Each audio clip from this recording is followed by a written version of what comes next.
আপনাকে যদি প্রশ্ন করা হয় ভারতের সবচেয়ে ভয়ঙ্করতম সাপ কোনটি, অনেকেই হয়তো দ্বিধায় পড়ে যাবেন। ভারতের সবচেয়ে ভয়ঙ্কর সাপ হচ্ছে রাসেল ভাইপার বা চন্দ্রবড়া। ভাইপার প্রজাতিভুক্ত সাপ সারা বিশ্ব জুড়ে বিরাজমান।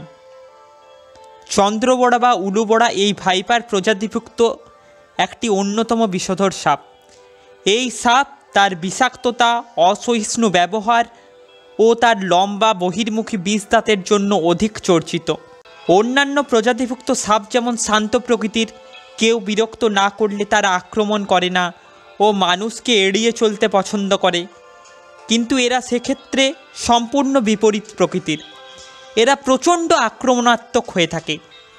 পৃথিবীতে যত মানুষ প্রতি বছর সাপের কামড়ে মারা যায় তার উল্লেখযোগ্য একটা অংশ চন্দ্রবড়ার কারণে। এরা বিশ্বের পঞ্চম সবচেয়ে বিষধর সাপ ও এদের বিস্তার বিশ্বের দ্বিতীয় সর্বোচ্চ বৃহৎ।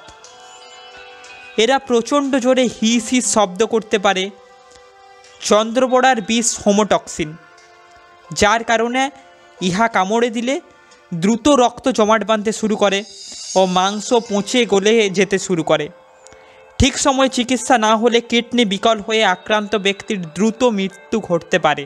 আক্রমণের ক্ষিপ্র গতি ও বিষের তীব্রতার কারণে কিলিং মেশিন হিসাবে বদনাম রয়েছে সাপটির। তীব্রতার দিক থেকে সাপটি বিশ্বের পঞ্চম বৃহত্তম বিষধর সাপ হলেও এটি মাত্র 1 সেকেন্ডে 16 ভাগের 1 ভাগ সময়ে কাউকে কামড়ে সম্পূর্ণভাবে বিষ ঢালতে পারে। তাই কামড়ের ক্ষিপ্র গতির দিক থেকে সব সাপকে হারিয়ে রাসেল ভাইপার প্রথম স্থান দখল করেছে। তাই এই সাপটির কবল থেকে বাঁচতে সচেতনতাই একমাত্র পথ। চন্দ্রবড়ার দেহ মোটাসোটা, লেজ ছোট ও সরু, রং সাধারণত হলদেটে বা বাদামি, যার উপরে গাঢ় বাদামি রঙের চাকা চাকা দাগ থাকে। মাথা ত্রিকোণাকার এবং ঘাড়ের চেয়ে লম্বা।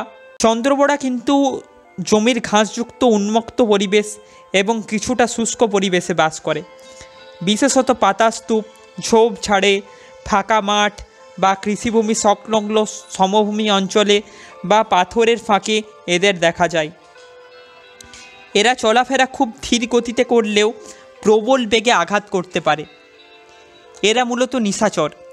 রাত্রি 8টার পর এরা শিকারের খোঁজে বের হয় এবং খাদ্য হিসাবে ইঁদুর, ছোট পাখি, টিকটিকি, ব্যাঙ ইত্যাদি ভক্ষণ করে। অন্যান্য সাপ যেখানে শিকারের সময় শিকারকে কামড় দিয়ে সাথে সাথে খেয়ে ফেলে, কিন্তু হিংস্র চন্দ্রবড়া শিকারকে একা নয়, তার পুরো পরিবার সহ খেতে ভালোবাসে। অন্যান্য সাপ সাধারণত ডিম পাড়ে এবং ডিম ফুটে বাচ্চা হয়, তবে চন্দ্রবড়া ডিম পাড়ার পরিবর্তে সরাসরি বাচ্চা প্রসব করে। এরা বছরের যে কোনো সময়ে প্রজনন করে। একটি স্ত্রী সাপ গর্ভধারণ শেষে 20 থেকে 40টি বাচ্চা দেয়, তবে কোনো কোনো চন্দ্রবড়া সাপের 75টি বাচ্চা দেওয়ার পর্যন্ত রেকর্ড আছে। একটি প্রাপ্তবয়স্ক চন্দ্রবড়া সাপের দেহের দৈর্ঘ্য সাধারণত 1 মিটারের মধ্যে, তবে এদের সর্বোচ্চ দৈর্ঘ্য 1.8 মিটার পর্যন্তও হতে পারে। চন্দ্রবড়ার একটি শিশুর কামড় পর্যন্ত একজন প্রাপ্তবয়স্ক মানুষের জীবন কেড়ে নিতে পারে। এরা এক কামড়ে প্রায় 63 মিলিগ্রাম পর্যন্ত বিষ প্রয়োগ করতে পারে। চন্দ্রবড়া সাপ পশ্চিমবঙ্গ ও বাংলাদেশের দুর্লভ সাপ। এটি পশ্চিমবঙ্গের বেশিরভাগ জেলায় ও বাংলাদেশের কিছু কিছু এলাকায় সচরাচর ও ব্যাপকভাবে বিস্তৃত। বিশেষ করে নদিয়া, বর্ধমান, উত্তর 24 পরগনা ও বর্তমানে বাঁকুড়া জেলার গ্রাম অঞ্চলে এই সাপ ভয়ের অন্যতম কারণ।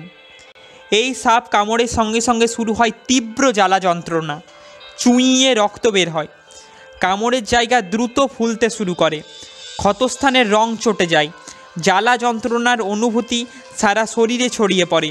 চোখের কোণ, দাঁতের মাড়ি, নাক বা যে কোনো কাটা অংশ থেকে থুতুর সঙ্গে বমি, পায়খানা বা মূত্রের সঙ্গে রক্ত আসতে পারে।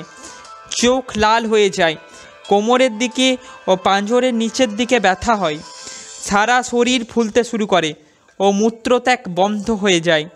তাই এরকম অবস্থার সম্মুখীন হলে রোগীকে দ্রুত নিয়ে যেতে হবে স্বাস্থ্যকেন্দ্রে। ভারতের বেশিরভাগ মানুষের সাপ সম্পর্কিত তেমন স্বচ্ছ ধারণা নেই বা সাপে কামড়ানোর পরবর্তী পর্যায়ে কি করা উচিত, অথবা চিকিৎসা ব্যবস্থা সম্পর্কিত জ্ঞান না থাকার দরুন পরিবেশের ভারসাম্য রক্ষা করার ক্ষেত্রে এবং সাপের কামড় থেকে জীবন বাঁচাতে সচেতনতার বিকল্প নেই। এই সাপ থেকে বাঁচতে হলে আপনাকে সর্বপ্রথম রাত্রে মশারি টাঙিয়ে ঘুমাতে হবে। দ্বিতীয়ত, রাত্রে টর্চ ব্যবহার করুন। সাপটিকে দেখতে পেলে মারতে না গিয়ে তাকে নিরাপদ দূরত্ব থেকে তাড়িয়ে দিন এবং বাড়ির চারিপাশের ঝোপঝাড় পরিষ্কার রাখুন। এই সাপের বিষ হচ্ছে হোমোটক্সিন। সঠিক সময়ে চিকিৎসা না করালে মৃত্যু এক প্রকার নিশ্চিত। অর্থাৎ সাপে কামড়ালে যত দ্রুত সম্ভব তাকে স্বাস্থ্যকেন্দ্রে নিয়ে যাওয়ার ব্যবস্থা করুন। কারুকে এই সাপে কামড়ালে রোগীকে শান্ত রাখুন। যে জায়গায় কামড়েছে সেই স্থানকে নিশ্চল করুন। রোগীর শরীর থেকে আংটি, বালা, তাগা, চুড়ি, বুট, জুতো, মোজা প্রভৃতি খুলে ফেলুন। ক্ষতস্থান থেকে টিপে অথবা ব্লেড দিয়ে ছিঁড়ে রক্ত বের করার চেষ্টা করবেন না। ডাক্তারবাবুকে চেনানোর জন্য সাপটিকে ধরে নিয়ে যাওয়ার চেষ্টা করবেন না। ক্ষতস্থানের উপর কোনোরূপ বাঁধন দেবেন না। কোনো হাতুড়ে ডাক্তার, ওঝা, গুণী, টোটকা, জড়িবুটি বা টুকটাক ফুকফাক করে সময় নষ্ট করবেন না। মনে রাখবেন, সঠিক চিকিৎসা ও সচেতনতার অভাবে আমাদের এলাকাসহ গোটা দেশে অসংখ্য মানুষ প্রতিনিয়ত সাপের কামড়ে মারা যাচ্ছে। আশা করি ভিডিওটিতে চন্দ্রবোড়া সাপ সম্পর্কিত যথেষ্ট ধারণা দিতে পেরেছি। নিজে সচেতন থাকুন, অন্যকে সচেতন থাকতে সাহায্য করুন। ভিডিওটি ভালো লাগলে লাইক করতে ও চ্যানেলটিকে সাবস্ক্রাইব করতে ভুলবেন না। সাপ সম্পর্কিত কোনো প্রশ্ন থাকলে অথবা অন্য কোনো টপিকে ভিডিও চাইলে কমেন্ট বক্সে অবশ্যই জানাবেন।